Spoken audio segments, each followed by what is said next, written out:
हमारे यहाँ इसको शुक्ल एकादशी भी कहते हैं, और कहते हैं ये सती माता ने यही एकादशी के दिन से जो व्रत साधना करना प्रारंभ करी थी वो सुख देने वाली थी। निवेदन है आपसे, कोई कार्य अटक रहा है, तकलीफ आ रही है, दुख है, लक्ष्मी नहीं आ रही, परेशान हो, 108 बेलपत्र की, जो बेलपत्र होते हैं उसकी, इसको छेद तो करते नहीं है सुई से, बेलपत्र की डंडी को बांधते जाओ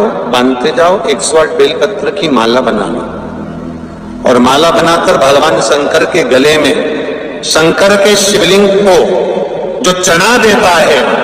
उसकी मनोकामना भगवान शंकर पूरी कर देते हैं। अट्टा एकादशी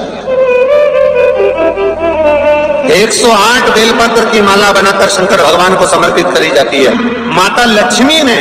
भगवान विष्णु को पाने के लिए तुलसी की माला बनाकर समर्पित करी थी, जैसे सती ने शिव को पाने के लिए, कामना को पूर्ण करने के लिए। शास्त्र कहता है घर के बुजुर्गों को, घर के बड़ों को, जेठ जेठानी हो, सास ससुर हो, घर में जो तुम्हारी उम्र से बड़ा हो, उसको आज पीला फूल या पीली चने की दाल या पीला वस्त्र, कुछ भी पीली सामग्री आज घर के बड़ों को देना चाहिए। क्यों देना चाहिए? तो शिव महापुराण की कथा कहती है कि जो शुक्ल पक्षी की एकादशी के दिन पीली वस्तु का दान दे देता है, घर के किसी ब्राह्मण को देने नहीं जाना, किसी मंदिर में देने नहीं जाना, आपके ही घर में, आपके ही घर के बड़ों को किसी भी पीली चीज का दान कर सकते हो। फूल हो, मिठाई हो, कोई अनाज हो, कोई वस्त्र हो, पीली वस्तु का दान दे दो। क्यों होगा? क्या होगा उससे? शिव महापुराण की कथा कहती है उससे जिंदगी में कभी बड़ी बीमारी प्रवेश नहीं करती। सनातन धर्म कहता है बट वृक्ष की पूजन करने वाला, बट वृक्ष के नीचे शिव की आराधना करने वाला, लोम समर्पित कर जल चढ़ाने वाले का जैसे कर्ज मुक्ति होती है, उसी तरह आंवले के वृक्ष के नीचे मात्र ताजा मिष्ठान दूध का बनाकर उस सामग्री को भगवान आंवले के वृक्ष के नीचे पूजन करने से लक्ष्मी और संपदा की वृद्धि होती है। जैसे शमी का पौधा, शमी का वृक्ष, शमी के वृक्ष के नीचे मात्र दूध और जल मिला हुआ जल,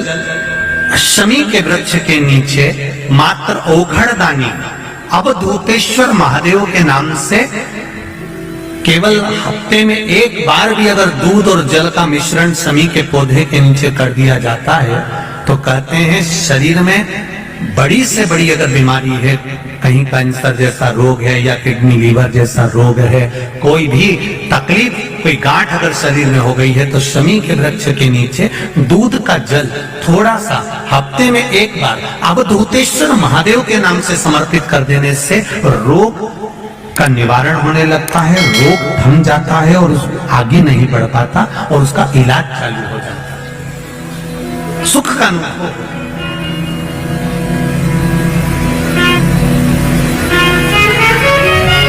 बस एक बात का स्मरण रहे, आप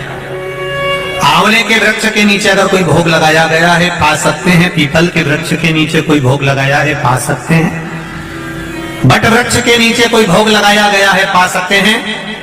जिस वृक्ष के नीचे भोग लगाओगे पालोगे, पर शमी वृक्ष के नीचे का जो भोग लगाया गया है वो नहीं पाया जाता। शमी वृक्ष का जो प्रसाद है वो आपको वहीं छोड़ना पड़ता है। शमी वृक्ष का प्रसाद वहीं छोड़। मान लो अगर कोई भूलवश भी एक लोटा जल लेकर शिवालय में आ जाए और द्विजेश्वर महादेव का नाम लेकर अगर जल चढ़ाए तो उसको जिंदगी में कहीं अटकाना नहीं, उसको भी पास कर ही दे।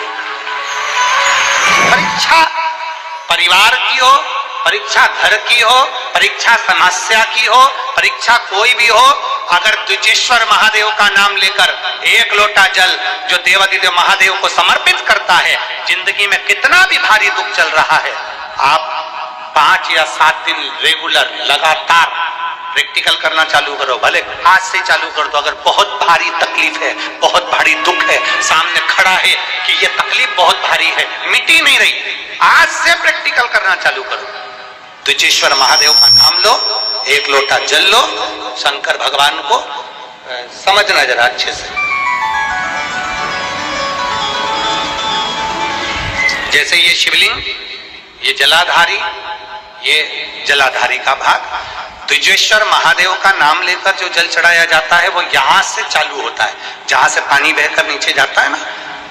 जहां से पानी बहकर नीचे जाता है तो यहां से जल चढ़ाना प्रारंभ होता है द्विजेश्वर महादेव का। द्विजेश्वर महादेव का जल यहां से चढ़ाते चढ़ाते चारों तरफ घुमाते हुए वापिस जलाधारी पर आता है, जहां से जल अपन बह रहा है उधर, फिर वापिस आता है और सामने जहां तुम खड़े हो, चाहे इधर खड़े हो, चाहे इधर खड़े हो, चाहे इधर खड़े हो, वो जल वापिस आकर फिर इसी तरह से धार पड़ती पड़ती शंकर के शिवलिंग पर जाती है और द्विजेश्वर महादेव से प्रार्थना करी जाती है। तो कैसी भी दुख की घड़ी हो, वो दुख की घड़ी टल ही जाती है। वो द्विजेश्वर महादेव